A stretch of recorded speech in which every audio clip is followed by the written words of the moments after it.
ഞാൻ നിങ്ങളുടെ ഗിരീഷ് പി. ഇന്ന് അഡോബിൽ നിന്നൊരു മെസ്സേജ് നമുക്ക് വന്നിരിക്കുകയാണ്. Adobe Kepler series graphics card അതിൻ്റെ സപ്പോർട്ട് ഡിസ്കണ്ടിന്യൂ ചെയ്യുന്നു. അതായത് ഇനി മുതൽ 710, 730, 740 അതുപോലെ സീരീസിലുള്ള ക്വാട്രോ കെപ്ലർ സീരീസ് അതുപോലുള്ള കെപ്ലർ സീരീസിൻ്റെ എല്ലാ ഗ്രാഫിക്സ് കാർഡും എൻവിഡിയയുടെ കെപ്ലർ സീരീസിൻ്റെ എല്ലാ ഗ്രാഫിക്സ് കാർഡും അഡോബ് ഡിസ്കണ്ടിന്യൂ ചെയ്യുവാണ്. അതായത് ഇനിയും വരുന്ന പ്രീമിയർ പ്രോയിലും ഫോട്ടോഷോപ്പിലും ലൈറ്റ് റൂമിലും ഒന്നും ഇനിയും Kepler series Nvidia 700 series graphics card support ചെയ്തിട്ടില്ല എന്നർത്ഥം. എൻവിഡിയ കെപ്ലർ സീരീസ് ഗ്രാഫിക്സ് കാർഡിൻ്റെ സപ്പോർട്ട് എൻവിഡിയയും അഡോബും നിർത്താൻ പോകുന്നു. ഒന്നും മനസ്സിലാവുന്നില്ലല്ലേ? വ്യക്തമായിട്ട് പറഞ്ഞുതരാം.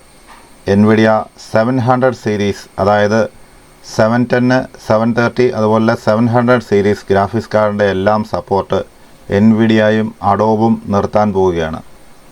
ഇനിയും 700 സീരീസ് 2GB ഗ്രാഫിക്സ് കാർഡ് അല്ലെങ്കിൽ 4GB ഗ്രാഫിക്സ് കാർഡ്, അതായത് ലോ എൻഡ് ഗ്രാഫിക്സ് കാർഡ്, എൻവിഡിയയുടെ ലോ എൻഡ് ഗ്രാഫിക്സ് കാർഡ് ഇനി നമ്മൾ പുതിയതായിട്ട് വാങ്ങിക്കുവാണെങ്കിൽ ഒരു പ്രയോജനം ഉണ്ടാകത്തില്ല.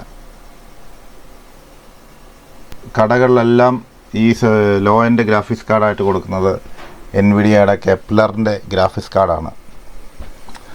ആ ഗ്രാഫിക്സ് കാർഡിൻ്റെ സപ്പോർട്ട് ഒഫീഷ്യലി എൻവിഡിയയും അഡോബും അതുപോലുള്ള video graphics editing multimedia software ഒക്കെ ഇറക്കുന്ന കമ്പനികളെല്ലാം തന്നെ സ്റ്റോപ്പ് ചെയ്യാൻ പോവുകയാണ്. അപ്പോൾ 710 അല്ലെങ്കിൽ 730 അതല്ലെങ്കിൽ 700 series Kepler series graphics card ഉപയോഗിക്കുന്ന ആൾക്കാർ ഇനിയും പുതിയ ആപ്ലിക്കേഷൻസ് റൺ ആവണമെങ്കിൽ ഈ ഗ്രാഫിക്സ് കാർഡ് റീപ്ലേസ് ചെയ്ത് പുതിയ ഹൈ എൻഡ് അല്ലെങ്കിൽ കുറച്ചുകൂടെ കൂടിയ ഗ്രാഫിക്സ് കാർഡ് വെച്ച് ഉപയോഗിക്കണം എന്നാണ് ചുരുക്കം.